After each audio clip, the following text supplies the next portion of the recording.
Hi everyone, thanks for joining in. I'm excited to have Michelle Upton joining me. Hi Michelle. Hi, Jackie. Thanks for having me. So, a little bit about Michelle. Michelle writes short stories and novels that examine our darkest fears and shine a light on hope and possibility. Born in Birmingham, England, she immigrated to Australia in 2007 and is proud to call herself an Australian. She has a Bachelor Honours degree in literature with psychology, and before having children, she was a primary school teacher. Michelle has had two short stories longlisted in the Australian Writers' Centre's Furious Fiction competition, and three of her short stories have won honourable mentions in the American Women on Writing competition. Her short story Relentless was shortlisted and published in 2013, Redland's Retinlas Red anthology. Litzer. Yeah. Thanks for helping me with It's a bit that. of a, And yeah. she lives in Brisbane with her family, and we're here to talk about. We can see your book in the back, and hopefully you can see mine. Terms of Inheritance. Just want to say I finished reading it a few days ago and really, really loved it. Gave it 4 stars. Gave it Thank you. 5 stars. Sorry, I just gave it 5 stars. Even better. Yeah, Thank really, you. really loved it. Do you want to tell everyone a little bit about it? Yeah, so Terms of Inheritance is about a dying multimillionaire, Jackie Turner, who is considered to be the epitome of success in the business world. But when it comes to being a mother, she believes she could have done a better job. And so rather than letting her 4 adult daughters automatically inherit her vast fortune, she sets each of them one task that she believes will help them to become better versions of themselves.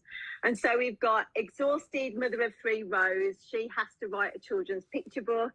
Exercise hater Mel. She has to run the Gold Coast Marathon. Isla, who's the eldest and richest of the Turner sisters, she has to figure out who she is beyond her wealth and status. And then commitment phobic Jess, she has to stay in a relationship for longer than 3 months. But if any of them fail, they all fail, and the entire inheritance goes to the Aussie Animal Rescue. And could you tell us what was the first idea you had for this? So I just finished writing my first novel. I'd spent 6 years doing that. And I'm not one of these authors who has 10,000 ideas. So I'd spent a few months trying to think, oh, what am I going to write about next? What am I going to write about next? And so I said to my husband, okay, that's it. I'm going to go on a run, and I'm not coming back until I've got an idea for the next book that I want to write. And so I went on a run. I'm not listening to any music, not listening to any podcasts. And I was thinking, so what shall I write about? And I was like, they say, write what you know, write what you know. And I was thinking, well, what do I know about? And I thought, well, I know about running because when my daughter was 16 months old, I ran the Gold Coast Marathon. Yeah. And she's 13. She's just turned 13. And ever since then, I've ran 10 kilometers 3 or 4 times a week. So I was a big runner. And so I was thinking about all the things you see on your run and how difficult it is. And I was thinking, even though I enjoy running and it's something I want to do, it's always really difficult, you never quite know if you're going to make it home, and with the injuries and everything. And then I was thinking, I wanted to run a marathon. What if you had to run a marathon, but you didn't want to run a marathon? Yeah.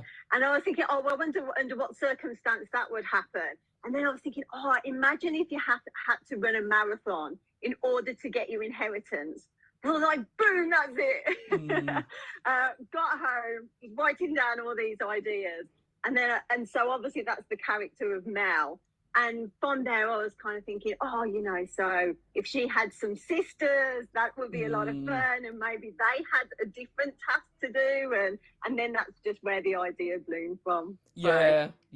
So the tasks, like we know that you've told us you've run a marathon, you've written a book. Are they all tasks that you've fulfilled yourself?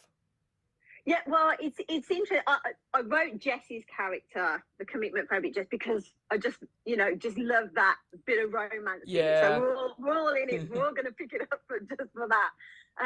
And then it's interesting actually, because Isla, who is the one who has to go and find herself.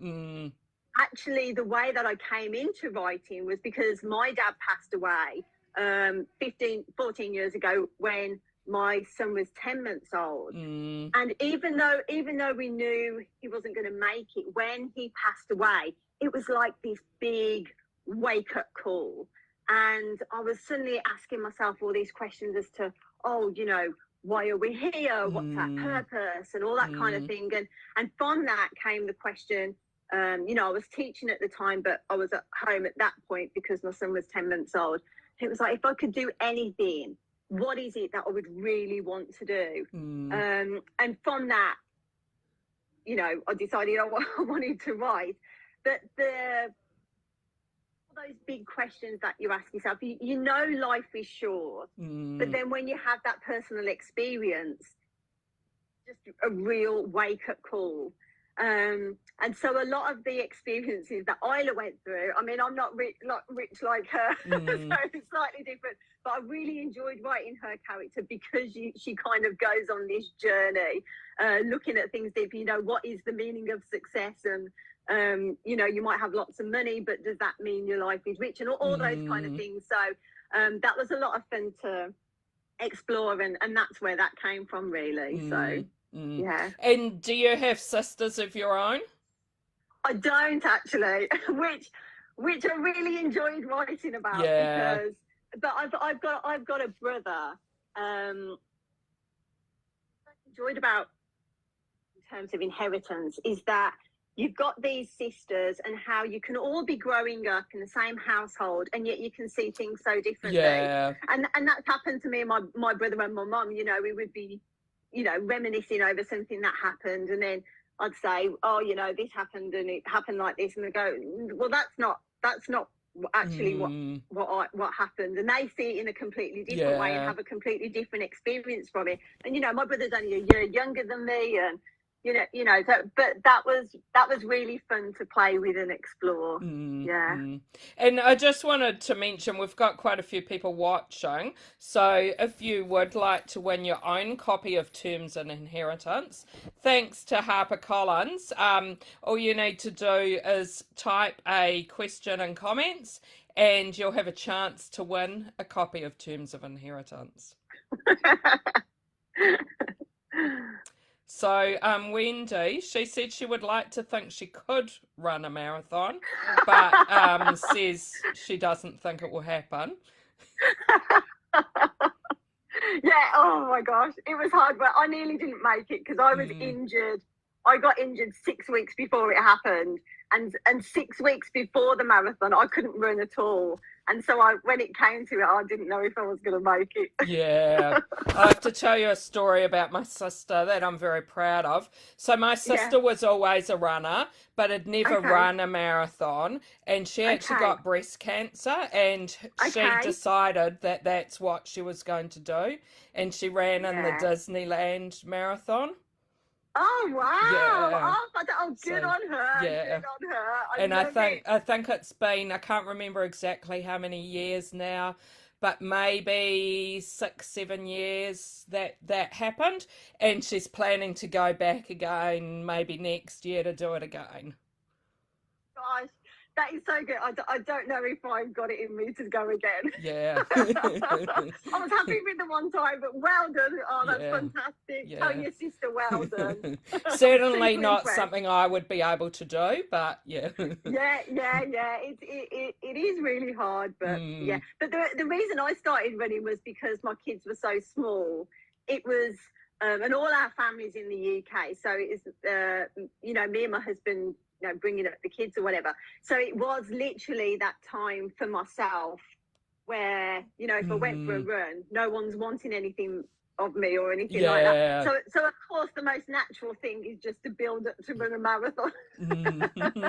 So rather than go for 20 minute run on a Saturday morning, it ends up being, I'll see you in 3 hours. It's a little bit extreme, I'd have to say, but It is. That, well, I mean, that wasn't really one, but you know. I'm wondering then, when you are running, do you listen to audiobooks? Yeah, I listen to audiobooks and podcasts and sometimes music. Not music so much, but yeah, I love audiobooks. Yeah, Yeah, and yeah. It's a I good love time listening. to be able to listen to, yeah. So lucky with all the technology we've got now. I mean, it just changes. When I'm doing the housework, it's just so much more interesting now because I can listen to a book and Yeah, have you to know, agree. I've got like 3 hours. Like, oh yeah, get through that. That's fantastic. So Sharon wonders what you like to read, and I'm wondering if there might be something you've read lately you want to recommend to us. Yeah, so I've got a stack here, which Oh, is very great. handy. We always so, love getting more recommendations. so I finished reading. This is an ARC, so the Mm, actual real copy is slightly different to this. But this is Tiny Uncertain Miracles by Michelle Johnson. I don't know if you can see it, but yeah. the copy in the shops has got that beautiful gold foil as well, Mm, and that was just a beautiful literary read. I'm currently reading this one, The Song of Achilles by Madeline no. Miller. I'm about halfway through that and really enjoying it. And I've just reread for the third time The Alchemist. Oh, okay, yeah.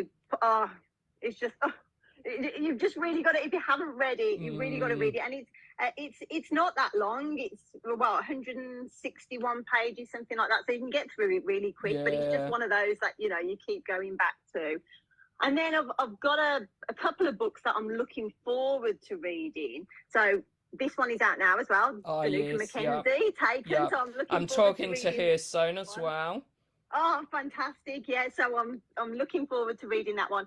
And then she's a Banjo Prize winner, and also the other novel that I'm looking forward to, I think it's July, is The Drowning Girls by Veronica Lando. She won the Banjo Prize as well because Okay. Terms of Inheritance got shortlisted. You see, so and these guys, yeah, I just love their fiction, so I'm looking forward to that coming out later on in the year. Yeah. And I'm also with my daughter. I'm just going to mention it because I just love it so much. Heartstopper. Oh, okay, yeah. I'm binge reading and watching that with my daughter at the moment. How old's your daughter? So 13. Okay, yeah. She just turned 13 on Friday. And yeah, that's just absolutely gorgeous. So yeah, can't get enough of that for sure.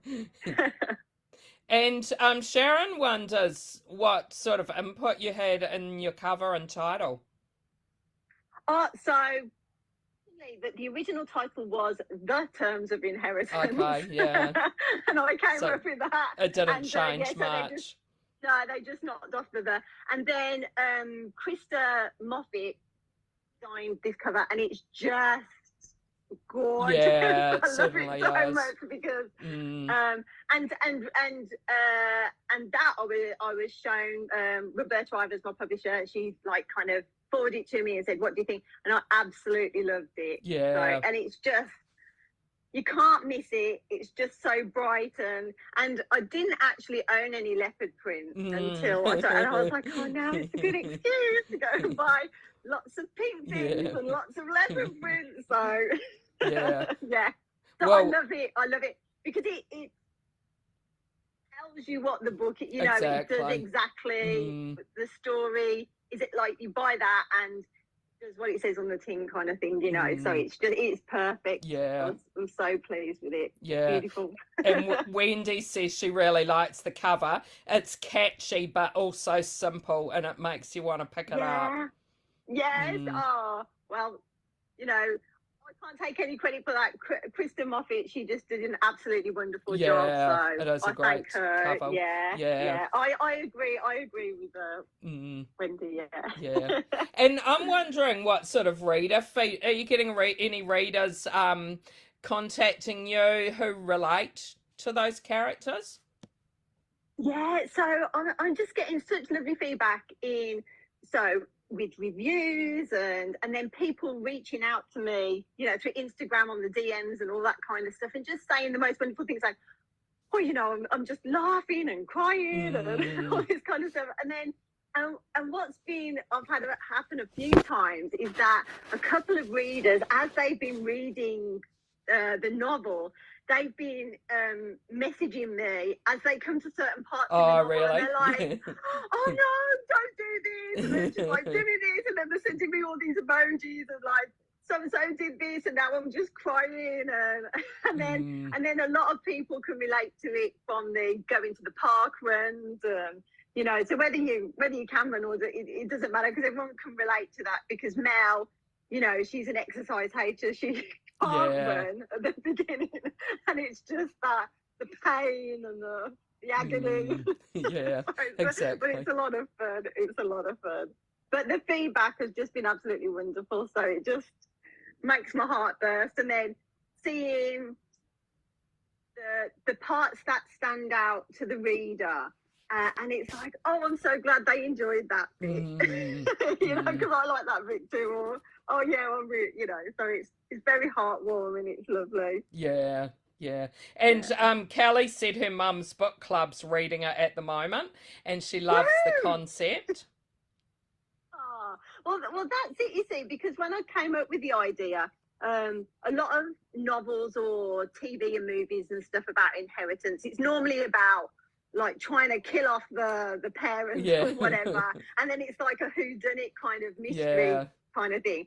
And so it's like a completely different take, and I hadn't really seen that anywhere else. So that was, and I remember I'd come up with the idea, and my beautiful, fantastic book club girls who are writers as well, and they read everything I write and give me feedback. And I remember saying to them, oh, you know, because my first novel didn't get anywhere, and they read it so many times. And then when I came up with this idea, I was like, oh, I didn't really want to talk about it because they'd already been so patient, you know.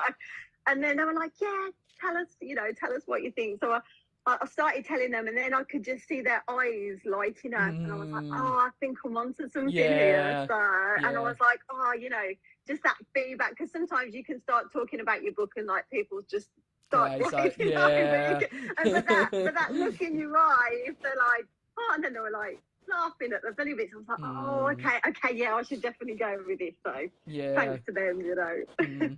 And from my own reading of it, and that I would think that it would be appeal to a big age range as well. Is that what you've found from feedback? Yeah, so I've got friends whose kids have been reading it. Yeah. You know, like they're teenagers or whatever, and they've been really enjoying it as well. So it's like, oh, that's so great. Yeah. You know? Because I was thinking, I mean, the idea of inheritance is something that we all, you know, everybody has got some opinion on or something like that. It kind of affects everybody probably at some point. And I was thinking, like Mel, she's the youngest of the sisters. She's 30, and you know, so but it really appeals to everybody. You know, all age ranges really. So that's been really lovely. You know, adults like. So yeah. And Kim's wondering what you're working on at the moment. Okay, so this is the first time I've ever spoken. Oh, really? So an exclusive just for us. So this is a real treat. It's a treat for me as well, because it's like, yay! I finally get to talk about it. So at those moments where we've just wanted to quit our job dramatically. Well, so my next novel, which I'm currently editing, it's called Emergency Exit Only. And it's a comedy drama again, and it's set on the Redlands coast and on the Gold Coast as well. And it's about a 35-year-old woman who is pushed to her limits at work, and she dramatically quits her mundane job. But rather than finding another job somewhere else and doing the same thing that she's been doing for a decade, she decides to go and spend the next few months testing out all the jobs that she's ever dreamed of doing. Okay. And of course I'll throw in some family drama and some romance, and we've got a lot of fun and adventures, and that's going to be published with HarperCollins, and that's going to come out at the end of the year. So I'm super excited about that sounds really good. Yeah, and probably something that a lot of us can relate to. Absolutely, Yeah. absolutely. We're just like grinning away Yeah. and, biting our cheeks and grinding our teeth. And, Yeah. yeah, that's it. So that's been a lot of fun to write. Yeah. So Yeah. I'm editing that at the moment. Yeah. And Belinda says that sounds like an interesting adventure. Yeah, it is. It is. Mm. It is. Yeah. And I'm wondering, for terms of inheritance, could you tell us if there was any research that you needed to do?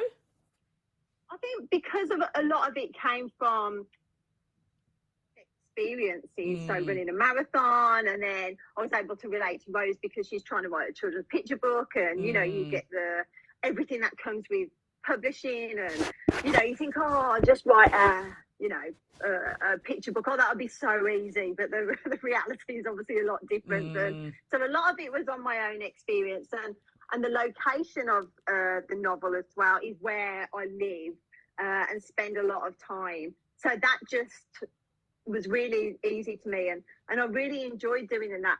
I really enjoyed writing about the Gold Coast and where I live in the Mm. Redlands. It's just south of Brisbane on the Bayside, and it's just gorgeous here. Mm. I just love it so much. I came out to Australia 16 years ago with my husband, and it's our home, and Mm. everyone is just so beautiful, and I can't get enough of it. So it just made sense to set it here and on the Gold Coast and celebrate this area of Yeah. Australia. So Yeah. yeah. Mm. And if you could be a character from your book for a Oh. day, who would you choose and why? Oh, well, I think Jackie Turner, the mother. Yeah. I think she would have. I mean, obviously, in the novel, she's not going through a great time, but Jackie Turner in her heyday, because I like to think of her, Jackie Turner to me is like a glitzy Miranda Priestley from The Devil Wears Prada, except Yeah. instead of her being your boss, she's your mother. Yeah. Like, and it would just be, to walk in those leopard print heels for a Yeah. day, that would be a lot of fun. Definitely. Yeah. And what do you hope readers will love about this book? Oh, I think so my job as a writer is to write characters, as we talked about before, that people can relate to. Yeah. So if you can see yourself within a novel, that's just the job's kind of done, so to speak. But I also, my job is also to entertain as well. So if I can put you on this roller coaster and make you laugh and make you cry, for me, if you can stir those emotions in people, because that's what I enjoy when I'm reading. Yeah. If I get emotionally, if I'm like welling up at something, or if I'm laughing out loud, I'm just like, oh yeah, this is just a sign of a good time. Yeah. so to entertain is I want them to pick readers to be entertained. And Kim wonders if you think you might ever write a different genre. I think I could. I would like to explore different things. I'd like to write a really good psychological thriller, Yeah. or I really enjoy reading books with like magical realism. So something like The Midnight Library by Matt Haig. Yeah. I love all those books that have got that kind of novels that are just looking to answer the big questions, and they can, why are we here? What's our purpose? And all that kind of thing. And yeah, so I would love to write something like that. And oh yeah, there's lots of things I'd like to write. And Belinda wonders if you know how your story's going to end when you start. And the answer is yes. Yeah. Because I'm a major plotter. The reason for that is because I'm so scared of a blank white space on my Word document, and not knowing what I'm going to write next. And so for Emergency Exit Only, these big boards from Bunnings, and I kind of plotted out all of the, plotted it all out. And what I from that is that when I'm coming down to write something, is that I know what scene I'm going to write. Yeah. So I feel like I can already get started. And the thing is that I normally take about 3 or 4 weeks to do the plotting. And even though that it's kind of like, oh, you're not getting any words down. And to me, that's infuriating, because, you kind of measure your productiveness by how many words you've got written on it. But by taking those 3 or 4 weeks at the beginning to really look at, have I got all these lost moments and all these things, and emergency exit only, I was then able to add another layer, because I could see what was missing, and I was able to do all that from the beginning, rather than kind of getting 60,000 words in and then going, oh no, maybe I should add this into the story because it's not enough. So and I know a lot of writers are like, oh, I want the element of surprise when I'm writing, but for me, I get, you get that element of surprise when you're plotting it as well. And for me, I kind of think, well, if I'm plotting it and then I get to writing it and I'm not excited by it, well, that tells me, should it be in the book? Because if I want to be, I'm going to be looking at this novel over the period of like a couple of years, and I want to be, I want to be laughing and everything all the time. It's got to be good enough. So if I'm kind of bored on the second idea, but at that point I can still change things, So, but yes, I am a plotter, so I do know what's gonna happen at the end. And it does usually kind of stick that way as well. Yeah. So yeah, but that doesn't mean that's the right way to do it. There's no right or wrong way to do it. You just do whatever works for you. Yeah. I'm just too scared of not knowing what to write next. And is that how you are in life? Do you like planning your life ahead and knowing what's going to happen next? You know me so well, Jackie, already. Yeah, it kind of gives a bit of a hint, doesn't it, really? And my protagonist in Emergency Exit Only, she likes things very particular. And yeah, so maybe there's a bit of me in there, I have to say I can relate. Okay. I can relate to that, I have to say. So, I like post-it notes and different coloured highlighters, I enjoy that. Nothing wrong with that, no. I totally agree. And Kim's got an interesting question. She wonders if you've learnt anything new about yourself since becoming an author.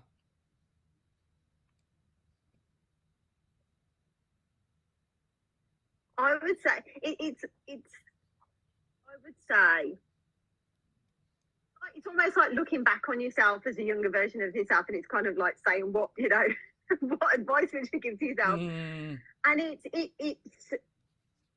that with hard, with hard work and I know that I was right to keep going. There's so many times when you're writing that you're doubting yourself and you're not sure if anything's going to come of it.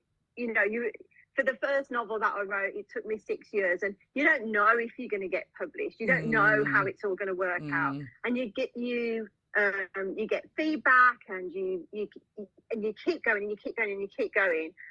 But I suppose I've learned that I can persevere, and I'm on the right path because I love writing so much. And Elizabeth Gilbert talks about when the muse shows up and all that kind of stuff. But when the muse shows up, it's like, yes, this is what I'm supposed to be doing. No, that doesn't always happen. And it is really hard work. But I just know that doing the right thing, and because I love it so much and I find it so rewarding. So I'm, I keep having to tell myself, persevere, and just keep going, really. Yeah. And because it kind of shows that yes, it can pay off. So just keep going. Yeah, and hopefully I'm right in what I'm going to say, but I think you said that your first books weren't as popular, but this one obviously has been very popular. Oh yeah, so not popular, but Or the first novel that I wrote didn't get picked up oh, by a okay, didn't publisher. get picked up. Yeah. Yeah, it didn't So get was picked up there by a something that publisher. you purposely changed to make sure that future ones were picked up, or I just didn't give up. yeah, Give up. So that first novel, when you write in that first novel, so I'm an avid reader, love to read, but that doesn't mean you can write. So you have to learn the skill, you have to learn the craft, you have to find your own voice. And so for those first 6 years when I was writing that novel, that's what I was doing. yeah, And because of that, because I wrote that, it got to a point where it's like, okay, I've put it out to everyone, it's not getting picked up. And then because of that, I was like, okay, so I'm going to write something else, which was Terms of Inheritance. And then all of that learned, you're able to put into something fresh. yeah. Whereas I think I'd started writing that first novel, and you got an idea what you're writing, but you don't really know what you're writing. And then you kind of figure, oh, there needs to be an all is lost moment 4 years later. And then you're trying to mold something that doesn't really fit anymore. And you're trying to force something because you've already written the words or whatever. Yeah. But then I was able to take everything that I learned and then put it into the Terms of Inheritance. Yeah. And then the reason that Terms of Inheritance got picked up was because I entered it into the Banjo Prize, and that got picked up. It got shortlisted, and 2 weeks later they said, "Oh, we love it so much, we want to publish it." And I was like, "Yeah, yeah." So after all that time and all that hard going, work, that must have been amazing to.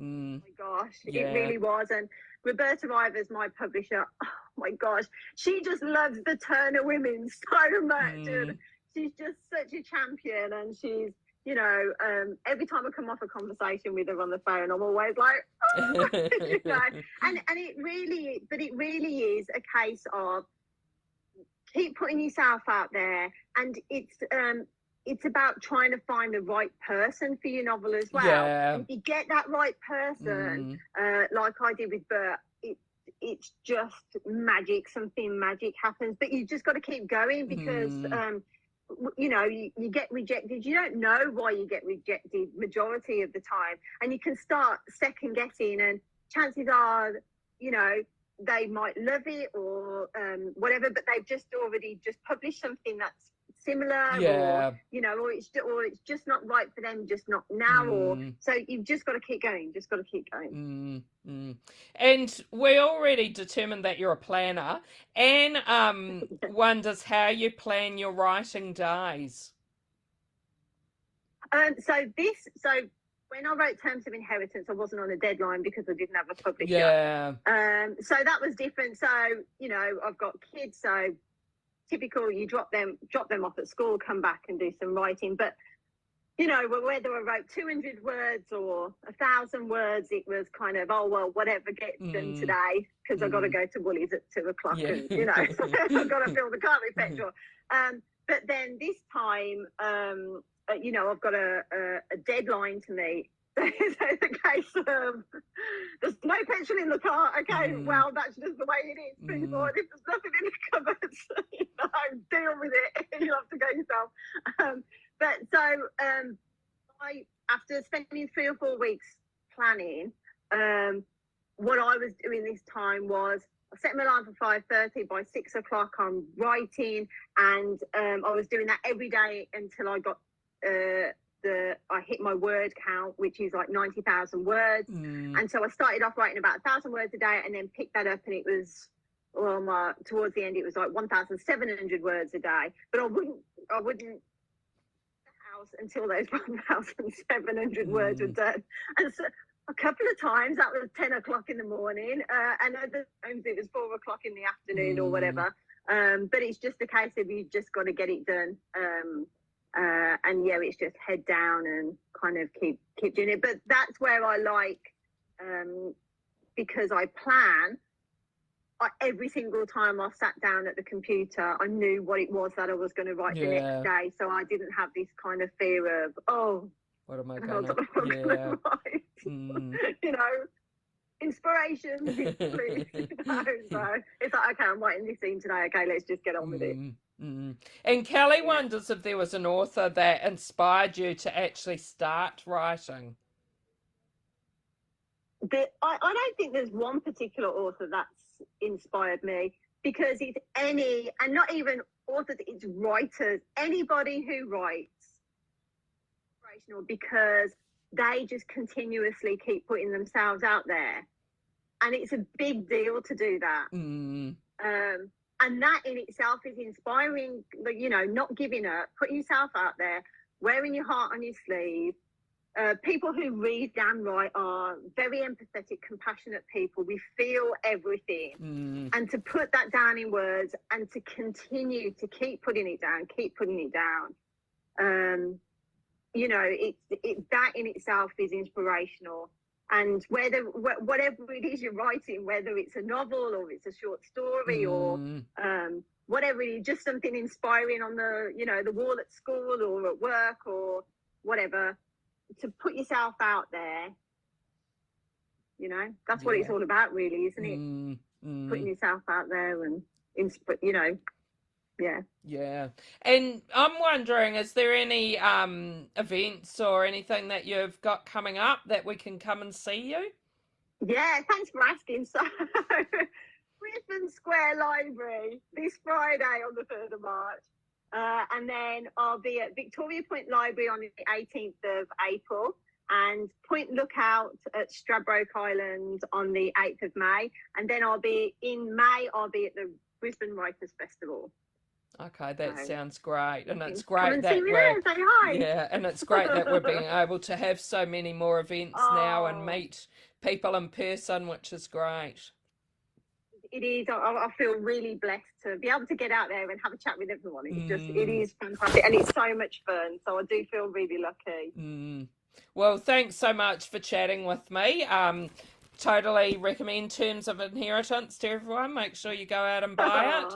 And looking forward to reading more of your books. And also thanks to everyone who asked questions. We had some great questions. Yes, thank you to everyone. Yeah, some great questions as well. So thank you so much. Thank you for having me, Jackie. I really appreciate it. Thanks. Bye, everyone. Thanks. Bye.